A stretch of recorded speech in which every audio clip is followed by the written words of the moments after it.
আসসালামু আলাইকুম ওয়া রাহমাতুল্লাহি ওয়া বারাকাতুহু। প্রিয় বোন, রমজান মাস তো চলেই যাচ্ছে। মাগফিরাতের দরজা খুলে গেছে।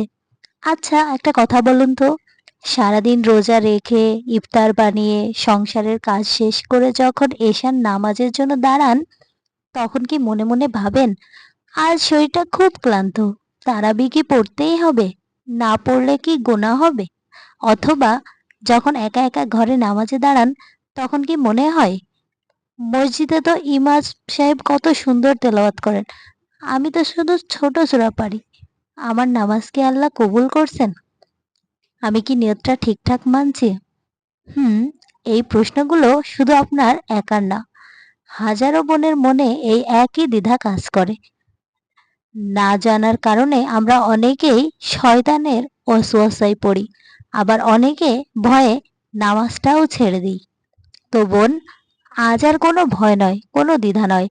আজ আমরা খুব সহজভাবে একদম ঘরোয়া ভাষায় জানব, একজন মুসলিম নারী হিসেবে হানাফি মাযহাব মেনে আপনি কিভাবে ঘরে বসে তারাবি পড়বেন, যাতে আল্লাহ সুবহানাহু তাআলা আল্লাহ আপনার ইবাদত কবুল করবেন।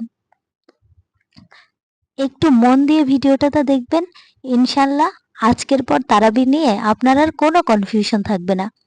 শুরুতেই জানি এই তারাবি নামাজ আসলে কি। তারাবি একটি আরবি শব্দ। এর অর্থ হলো বিশ্রাম নেওয়া বা প্রশান্তি লাভ করা। সুবহানাল্লাহ, নামের মধ্যেই কি সুন্দর একটা অর্থ লুকিয়ে আছে। এই নামাজটা কোনো তাড়াহুড়ার নামাজ নয়, বরং 4 রাকাত পর পর একটু বিশ্রাম নিয়ে ধীর স্থিরভাবে আল্লাহর সামনে দাঁড়ানোর নামই হলো তারাবি। রাসূলুল্লাহ সাল্লাল্লাহু আলাইহি ওয়াসাল্লাম বলেছেন, যে ব্যক্তি ঈমানের সাথে ও সওয়াবের আশায় রমজানের রাতে তারাবির নামাজ আদায় করবে, তার অতীতের সব গুনাহ মাফ করে দেওয়া। সহিহ বুখারী ও মুসলিম। দেখেন বোন, রমজান হচ্ছে গুনাহ মাফ করানোর সিজন, আর রমজান হচ্ছে সেই সময়ের বিশেষ অফার। এখন প্রশ্ন হলো, মেয়েদের জন্য এই নামাজের হুকুম কি? হানাফি মাযহাবের ফুকাহায়ে কেরাম বলেন, তারাবি নামাজ নারী ও পুরুষ উভয়ের জন্য সুন্নতে মুআক্কাদা, অর্থাৎ এটি সাধারণ নফল নামাজের চেয়ে অনেক বেশি গুরুত্বপূর্ণ। কোনো ওজর ছাড়া এটি নিয়মিত ছেড়ে দেওয়া উচিত নয়। তবে হ্যাঁ, এটি ফরজ বা ওয়াজিব নয় যে ছুটে গেলে আপনি বড় গুনাহগার হয়ে যাবেন। কিন্তু রমজানের এত বড় ফজিলত কেন আমরা হাতছাড়া করব বলুন?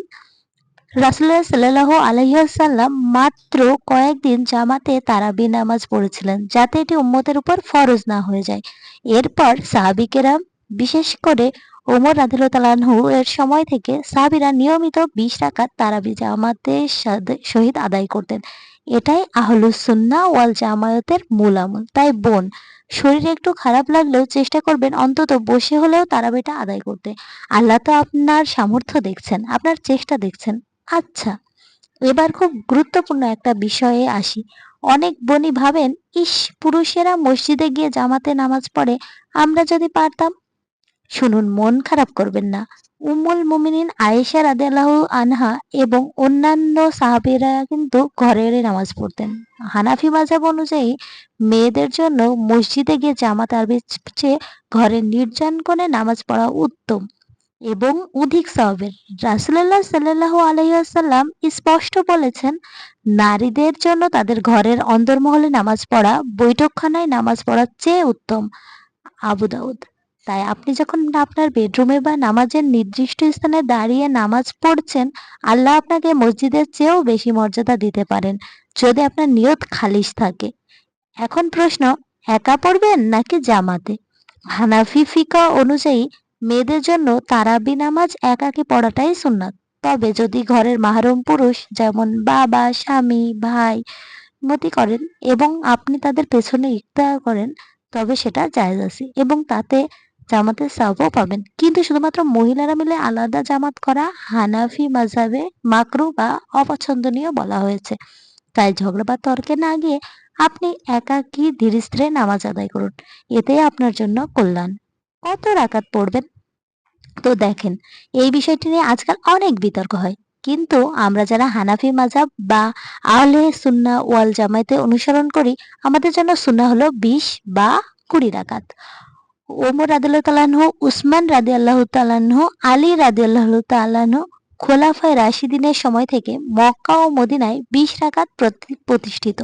তাই সুস্থ থাকলে, সময় থাকলে আপনি 20 রাকাত পড়ার চেষ্টা করবেন। তবে হ্যাঁ, কোনো বোন যদি অসুস্থ থাকেন, খুব ক্লান্ত থাকেন অথবা বাচ্চা ছোট থাকে, তিনি যদি 8 রাকাত বা 12 রাকাত পড়ে বাকিটা না পারেন, আল্লাহ তার ওজর কবুল করবেন। কিন্তু সুন্নাহ হিসেবে 20 রাকাতের নিয়ত করাই উত্তম। এখন আসুন আমরা একদম প্র্যাকটিক্যালি শিখি জায়নামাজে দাঁড়িয়ে আপনি কিভাবে নামাজটা শুরু করবেন এবং শেষ করবেন। ধাপ 1, সময়।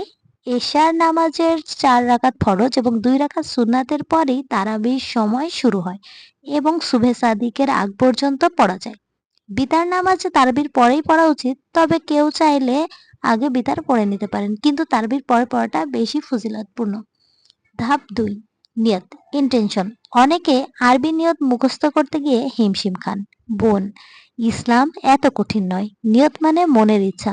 যখন আপনি জায়নামাজে দাঁড়ালেন, মনে মনে শুধু এতটুকু ভাবুন, আমি কেবলামুখী হয়ে আল্লাহর ওয়াস্তে 2 রাকাত তারাবি নামাজের সুন্নতে মুআক্কাদা আদায় করছি। ব্যাস, এতটুকুই যথেষ্ট।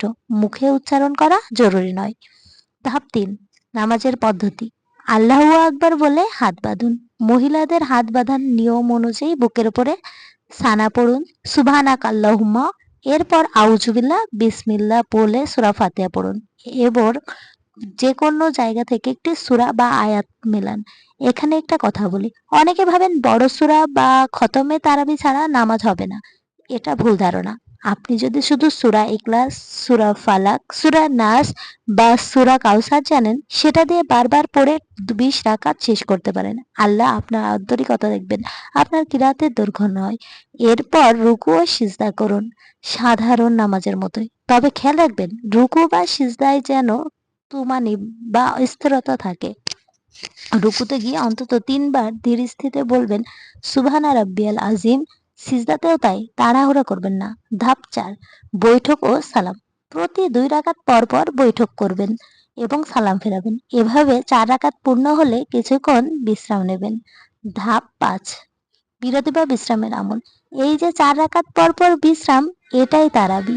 এই সময় আপনি কি করবেন? আপনি বসে পানি খেতে পারেন, একটু জিকির করতে পারেন বা দরুদ শরীফ পড়তে পারেন। আমাদের দেশে একটা দোয়া প্রচলিত আছে, সুবহানা জিল মুলকি ওয়াল মালাকুতি।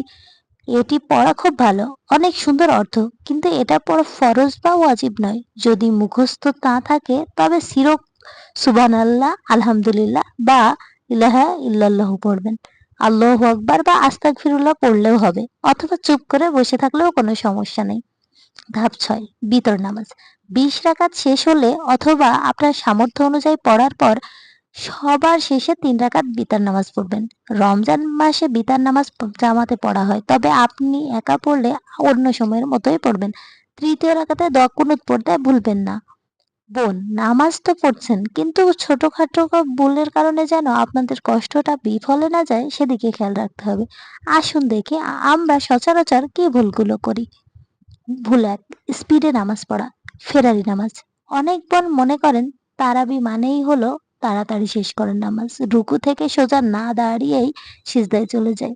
মনে রাখবেন হানাফি মাযহাব এবং বিশুদ্ধ হাদিস অনুযায়ী রুকু বা সিজদা থেকে স্থির না হলে জামাজ বাতিল হতে পারে। আল্লাহ আপনার নামাজের কোয়ান্টিটি বা সংখ্যাতে গুনবেন না, আপনার কোয়ালিটি দেখবেন। 20 রাকাতের জায়গায় ধীর স্থিরে 8 রাকাত পড়াও ওই 20 রাকাতের চেয়ে ভালো, যা মুরগির ঠোকরের মতো পড়া হয়। ভুল 2, পর্দার ব্যাপারে শিথিলতা। ঘরের গরমের কারণে অনেক সময় আমরা পাতলা সুতি কাপড়ে নামাজ পড়ি। খেয়াল রাখবেন কাপড়ের নিচে দিয়ে যেন শরীরের চামড়ার রং দেখা যায় বা চুল বেরিয়ে থাকে, তবে নামাজ হবে না। নামাজের সময় অবশ্যই এমন কাপড় পরবেন যা সাতারে আওরাত বা লজ্জাস্থান পুরোপুরি ঢেকে রাখে। ভুল 3, কোরআন শরীফ দেখে দেখে পড়া। অনেক বোন জানতে চান আমি কি কোরআন শরীফ হাতে নিয়ে বা মোবাইলে দেখে দেখে নামাজ পড়তে পারবো? আসলে মোবাইলে দেখে বা মোবাইলে দেখে বা আপনি যদি সরাসরি কোরআন শরীফ দেখে নামাজের মধ্যে সূরা পড়তে চান, তাহলে কিন্তু সেটা হবে না। কারণ আপনি কোরআন তিলাওয়াত করতে পারেন দেখে দেখে, সেটা অনেক উত্তম।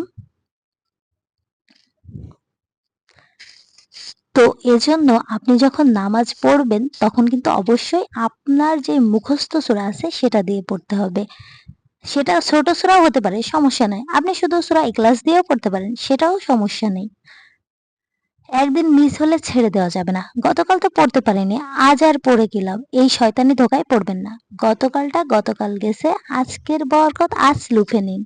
আমি জানি আপনাদের অনেকের জন্য বিষয়টা এত সহজ নয়। হয়তো আপনার ছোট বাচ্চা আছে, হয়তো বাসায় পরিবারে অনেক সদস্য আছে। তা তো এতগুলো চাপে আপনার পিঠের হাড় পর্যন্ত ব্যথা করতে পারে। তখন 20 টাকা তো দূরের কথা, 2 রাকাত দাঁড়ানোই কঠিন মনে হয়। প্রিয় বোন, আল্লাহ তো জালিম নন, তিনি আরহামুর রাহিমিন। আপনার বাচ্চা কাঁদছে, আপনি নামাজ সংক্ষিপ্ত করুন। বাচ্চা কোলে নিয়ে নামাজ পড়লে যদি ডাইপার বা শরীর নাপাক না থাকে তবে নামাজ হবে। খুব ক্লান্ত বসে বসে নামাজ পড়ুন। নফল নামাজ বসে পড়লে আল্লাহ হয়ে যায়। যদিও দাঁড়িয়ে পড়লে বেশি সওয়াব, কিন্তু না পড়ার চেয়েও বসে পড়া উত্তম। সংসারের কাজগুলোকে ইবাদত মনে করুন। আপনি যখন স্বামীর জন্য, সন্তানের জন্য ইফতার বানাচ্ছেন সেটাও ইবাদত। তাই নিজেকে দোষী ভাববেন না। আল্লাহকে বলুন, হে আল্লাহ, আমি তোমার সন্তুষ্টির জন্য চেষ্টা করছি। আমার এই ভাঙা ভাঙা ইবাদত তুমি কবুল করে নাও। ভিডিওর একদম শেষ পর্যায়ে চলে এসেছি। বোন, রমজান কিন্তু খুব দ্রুত চলে যাবে। এই যে তারাবির সিজদাগুলো, এই যে রাতের নিস্তব্ধতায় আল্লাহর সামনে দাঁড়ানো, কে জানে ভিডিওর একদম শেষ পর্যায়ে এগুলা হয়তো সব সময় আসবে না। এজন্য এই রমজান মাসটাকে আপনি আপনার লক্ষ্যবস্তু করুন। কে জানে হয়তো এটাই আমার বা আপনার জীবনের শেষ রমজান। হয়তো আপনার তিলাওয়াত সুন্দর না, হয়তো আপনার পায়ে ব্যথা, হয়তো আপনার অনেক গুনাহ। কিন্তু মনে মনে রাখবেন, আল্লাহর রহমতের দরজা কখনোই বন্ধ হয় না। আপনি যখন জায়নামাজে দাঁড়িয়ে চোখের পানি ফেলবেন, তখন আল্লাহ ফেরেশতাদের ডেকে বলবেন, দেখো আমার এই বান্দি সারাদিন রোজা রেখে ক্লান্ত, তবুও সে আমার জন্য দাঁড়িয়েছে। তোমরা সাক্ষী থাকো, আমি তাকে মাফ করে দিলাম। তাই আসুন, এই রমজানে আমরা প্রতিজ্ঞা করি, আমরা সাধ্যমতো তারাবি পড়ব। আল্লাহ আমাদের সবাইকে তৌফিক দান করুন। যদি এই ভিডিওটি আপনার উপকারে আসে, তবে অনুরোধ করুন ভিডিওটি আপনার মা, বোন বা বান্ধবীদের সাথে শেয়ার করুন। হয়তো আপনার একটি শেয়ারের কারণে অন্য একজন বোন সঠিক নিয়মে নামাজ শিখতে পারবেন, আর তার সওয়াব আপনার মর্মে যুক্ত হতে থাকবে। কমেন্টে জানান তারাবি নিয়ে আপনার আর কোনো প্রশ্ন আছে কিনা। ইনশাআল্লাহ উত্তর দেওয়ার চেষ্টা করব। চ্যানেলটি সাবস্ক্রাইব করে আমাদের দিনী পরিবারের সদস্য দেন। ভালো থাকুন, দোয়ায় রাখবেন। ওয়ালাইকুম ওয়া রাহমাতুল্লাহি ওয়া বারাকাতুহু। এখন আমি আপনাদেরকে বলবো, তারাবি নামাজের যে 4 রাকাত পরপর আমরা একটা দোয়া পড়ি, সে সেটা আমরা কত শুদ্ধভাবে পড়তে পারি। আপনারা যদি আমার সাথে সাথে পড়েন, সুবহানা জিল মুলকি ওয়াল মালাকুতি, সুবহানা জিল ইজ্জাতি ওয়াল আজমাতি ওয়াল হাইবাতি ওয়াল কুদরাতি ওয়াল কিবরিয়াই ওয়াল জাবারুত, সুবহানাল মালিকিল হাইয়াল্লাযী লা ইয়ানামু ওয়া লা ইয়ামুতু আবাদান আবাদান, সুবহুন কুদ্দুসুন রব্বুনা ওয়া রব্বুল মালাইকাতি ওয়ার রূহ। আরো একটা দোয়া আছে যেটা আমরা মোনাজাতের সময় পড়ি, সেটা হচ্ছে, আল্লাহুম্মা ইন্না নাসআলুকাল জান্নাতা ওয়া নাউযু বিকা মিনান নারি, ইয়া খালিকাল জান্নাতি ওয়ান নারি, বিরহমাতিকা ইয়া আজিজু ইয়া গাফফারু ইয়া কারিমু ইয়া সাত্তারু ইয়া রাহিমু ইয়া জাব্বারু ইয়া খালিকু ইয়া বাররু। আল্লাহুম্মা ইন্না। এইভাবে পুরোটা শেষ পর্যন্ত পড়ুন। পড়ার পরে আপনি দেখবেন আস্তে আস্তে আপনার মধ্যে পরিবর্তন চলে আসছে। আর এই পরিবর্তনগুলো আপনি ধরে রাখুন। অনেকেই আছেন যারা আপনার পরিবর্তন দেখে তুচ্ছ তাচ্ছিল্য, হাসি ঠাট্টা করবে। কিন্তু আল্লাহ নিজেই বলেছেন যে রমজান মাস তিনি আমাদেরকে দিয়েছেন আমাদের গুনাহ মাফের সুযোগ হিসেবে। আমি যদি ভালো হতে চাই, আপনি যদি ভালো হতে চান, তবে শেষ একটা সুযোগ হিসেবে এটাকে ব্যবহার করুন।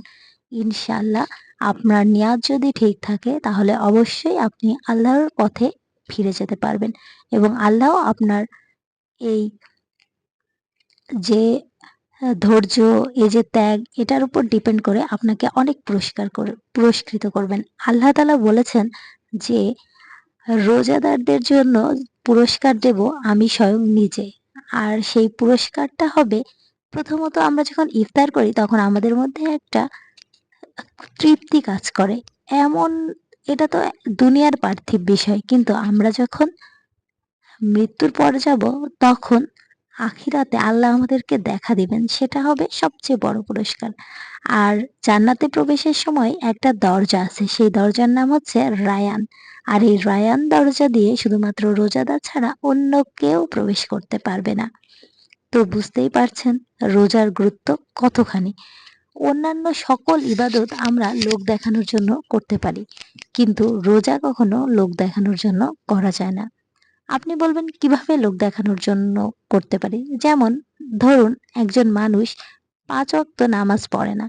হঠাৎ করে সে একটা সভা, সেমিনার বা কোনো একটা আত্মীয়র বাসায় গেল, যেখানে দেখলো যে সবাই মসজিদে নামাজ পড়তে যাচ্ছে। তো লোক লজ্জার ভয়ে সেও নামাজ পড়তে গেল। কিন্তু দেখুন সে কিন্তু নিয়মিত নামাজ পড়ে না। এভাবে আমরা যদি অন্য একটা কথা বলি, হজের কথা। হজ কিন্তু এখন একটা প্রতিযোগিতার মতো হয়ে গিয়েছে যে কে কত বেশি যাবে, ছবিগুলো শেয়ার করবে এরকম। আবার জাকাতের ক্ষেত্রেও সেম। আমরা অল্প একটু জাকাত দিই কিন্তু শো করি বেশি।